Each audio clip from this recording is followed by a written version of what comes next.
Hey, welcome back to CodyCrafted. Today is episode 1 of a new build. This is a 2002 Silverado. It's a 4.3 V6 automatic. This belongs to a customer of ours for his son who is like 16, 17 years old. So we have come to lovingly call it the Highschool Sport Truck.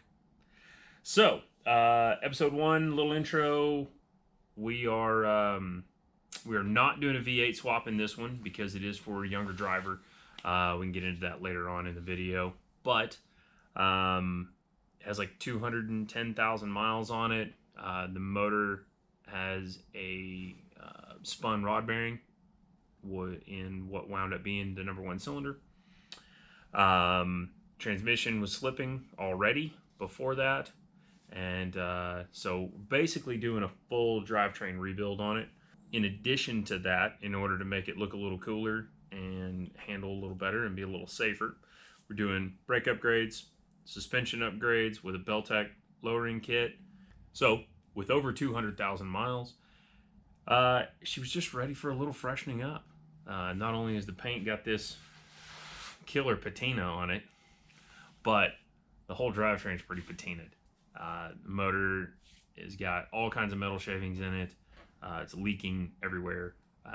They tell me the transmission was starting to slip, and it's got an anemic like 323 rear end with some 22-inch wheels.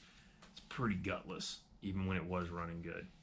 So our job here is to build cool shit, and so we're gonna take this little runaround truck and we're gonna make it cool for a high school kid.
We're taking the parts off this engine to put it onto the other block waiting over here.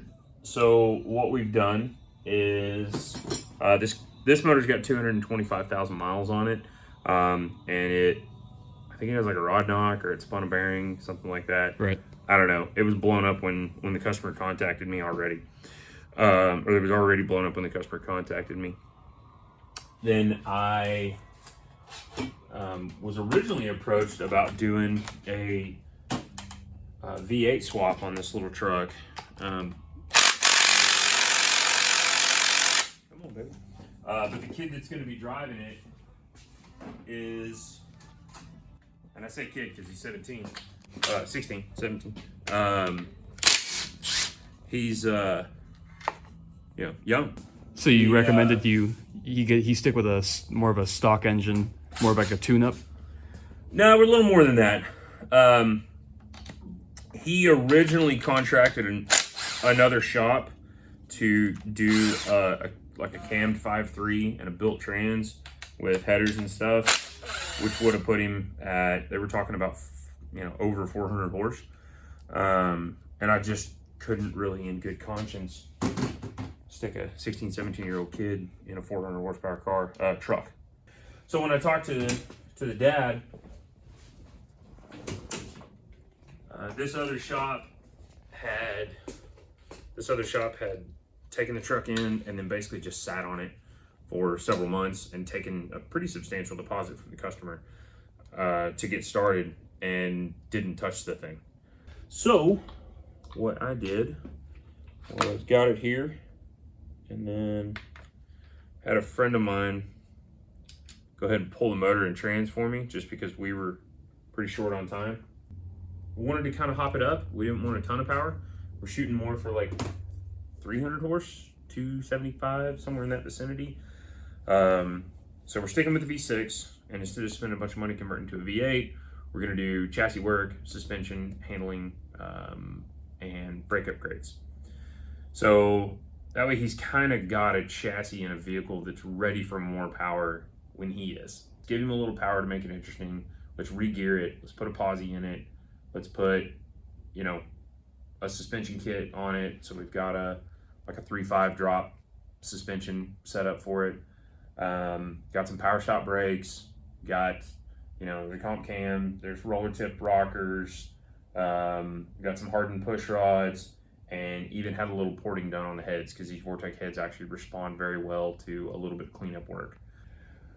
This motor is a new engine from CD Motor Supply in Dallas. They assembled it for us just in the interest of time, but it does have a comp cams, the biggest computer controlled cam that they offer for this application. The heads have been shaved a little bit. They do have ARP hardened rocker arm studs.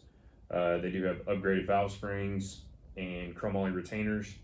It is a balance shaft motor, so it's not going to rev to the moon, but we don't have to worry about spinning it up to like 6,000 or so. It's a hydraulic roller cam.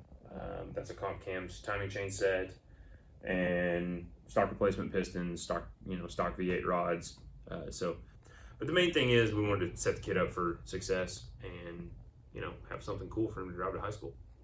That's the main goal.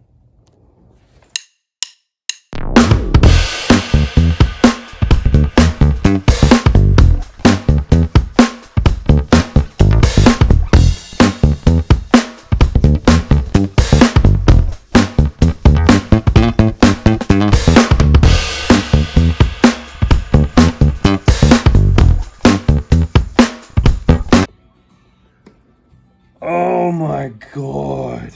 What is all that? That is sludge. That, ladies and gentlemen, is what happens when you do not change your oil. That is bad. Oh my God. Disgusting! That's hydrocarbons causing the oil to break down over time. Oh, that's bad. That's bad. And look at the oil in the coolant passages, or the EGR passages. And the rust in the coolant passages. Oh, children. No wonder this thing blew up. So I find the easiest way to do this is to have the two motors on the stands together next to each other. So that way you can go straight from one motor to the other and you don't put anything in the wrong spot. Especially if there's specific length of fasteners for certain things.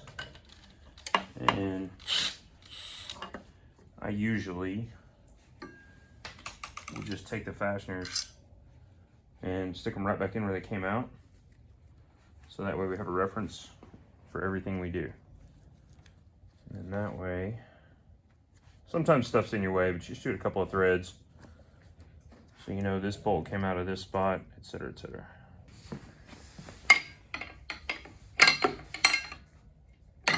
There we go. I thought it was two separate pieces. It is. Ah. So you got the harmonic balancer and then the crank pulley. So two separate pieces. Somebody really pookied that thing on. Somebody's been in this motor before. You can't tell it by all the schmutz in the top end, but yeah, somebody's been in here.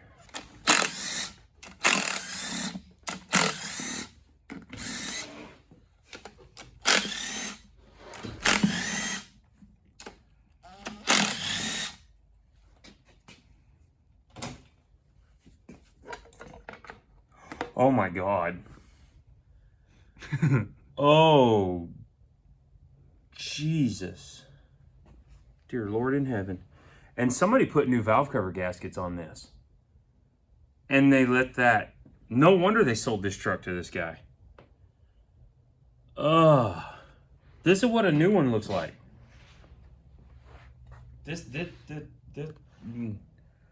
is what your crazy uncle's truck looks like. Wow. That's probably one of the worst ones I've ever seen. And we used to do sludge jobs on RX 300s and ES 300s back in the late 90s on the Lexus and the Toyota V6s. I don't think I ever saw one this bad. I mean, there's just no oil flow. I bet you we pull the oil pump off and it's just completely packed full. No wonder this thing burned up. I've never seen one like that. So when you're masking off engine surfaces, instead of going in and taking all the time to put a razor blade on it or whatever, you can take a rubber mallet, and you've got all these hard machined corners, and you can actually tap them like this, and it'll pull right off. But you have to have a rubber mallet so it conforms.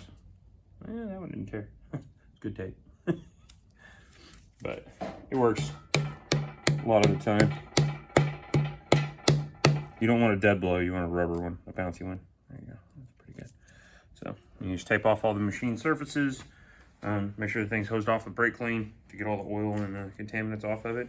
And then we got some VHT high temp black ceramic paint, and we're gonna clean her up and get her rolling.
Just needs a little motivation. Yeah. Just need somebody who knows what they're doing. Not it. Yeah, if only we had one of them. No. Yeah, right? If only there was a guy. Yeah, we definitely got to do the. We definitely got to buy the injector. God, look at all the oil this thing's been burning. So these have. This is like a central injection system. The way this is set up, so it basically just like injects from here, and the fuel just kind of dribbles out through there. And the new system, the new version of it is there we go. The new version of it actually has wires that come out of here to each individual injector. So it's a conversion kit. We definitely gotta have that. They call that spider. I was thinking literally the same thing. Yeah, well, the reason it's a spider is because on the V8, it obviously has 8 cylinders. So, I guess on this motor, it'd be the ant.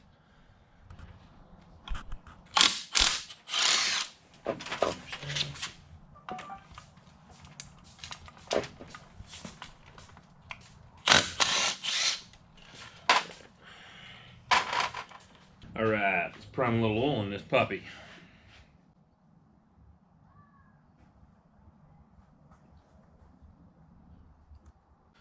All right, so we use the priming attachment for the drill on the oil pump.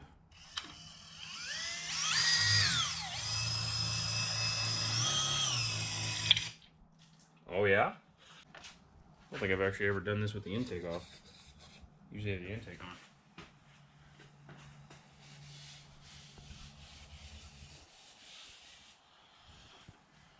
Maybe we'll slow that down.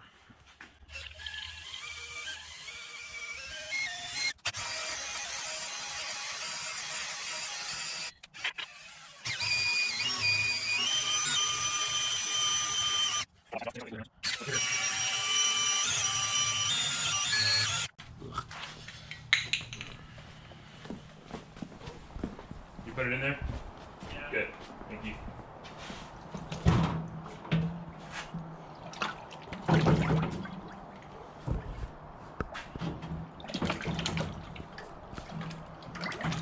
Alright. Stick through there and, or run me a cord. Put this in.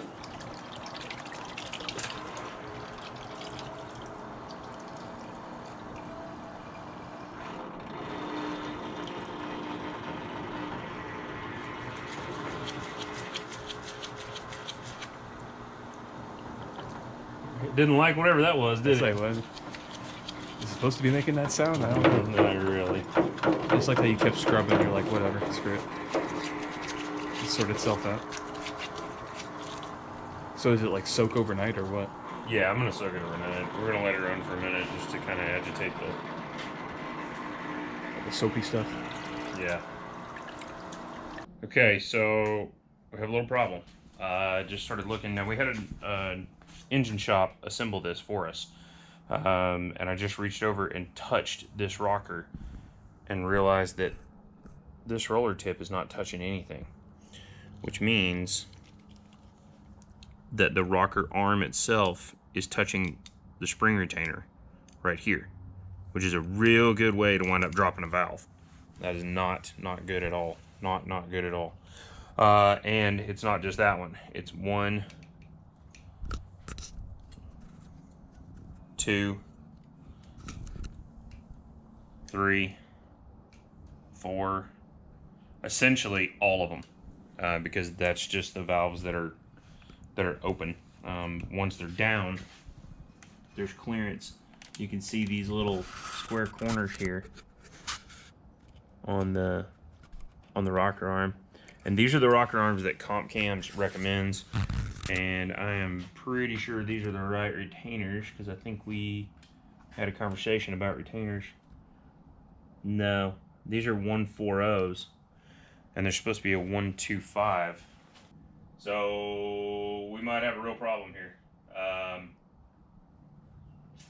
I'm gonna call Comp Cams and figure out what the deal is, but we're probably gonna have to make a change of something.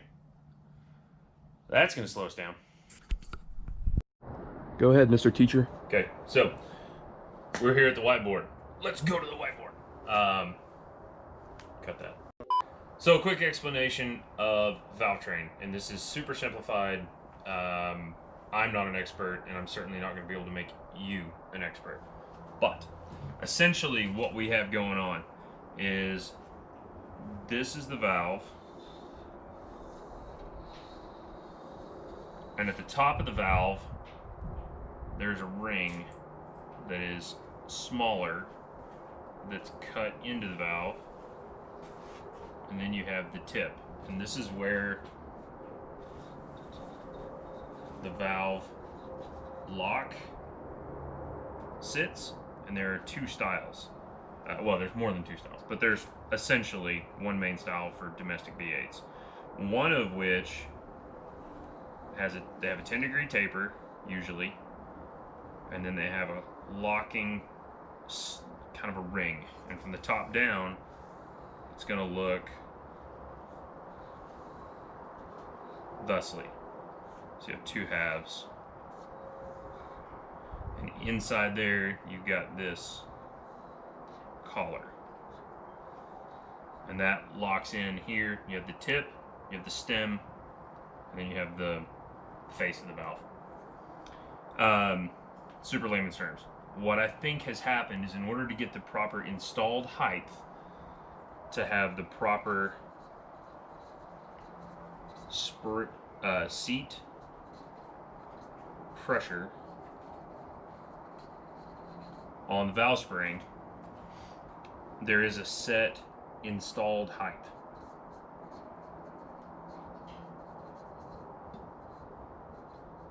And that is set by the manufacturer.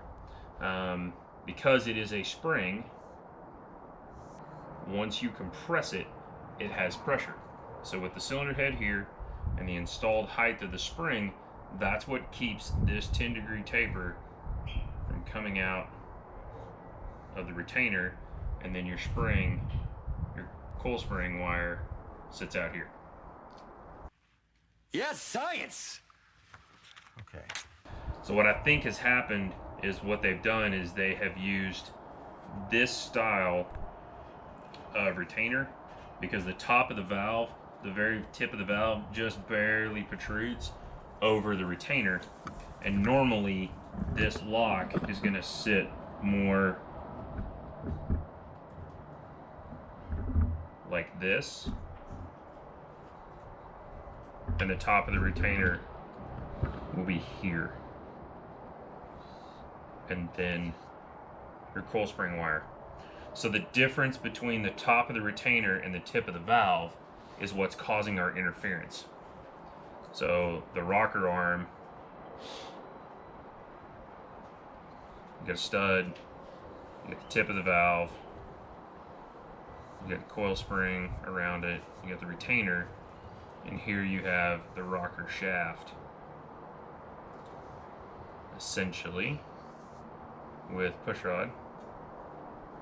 And what's happening is, instead of the roller tip right here touching the top of the valve stem, what's happening is this corner of the actual body is pushing on the retainer. And if we were to have started that engine and ran it out, there's a very likely, I'm not certain, but an extremely likely chance that we would have dropped the valve and destroyed a brand new motor. And that's bad. Okay. Well, that's it for episode 1. I sure hope you enjoyed it. As you can tell, we found a solution and we didn't give up. Join us next time for the resolution of the valve train problem, and hear this puppy start up. After that, we'll carry on into suspension install, test drives, maybe a gear swap. Just kind of depends on where it leads us at this point. Be sure to like and subscribe, hit the notification button. If you like what we do here, drop us a comment, let us know. If you don't like what we do here, drop us a comment, let us know. I'm here for you. As fun as this filming thing is, it's more for you guys. It really is. So, thanks again, and we look forward to seeing you next time.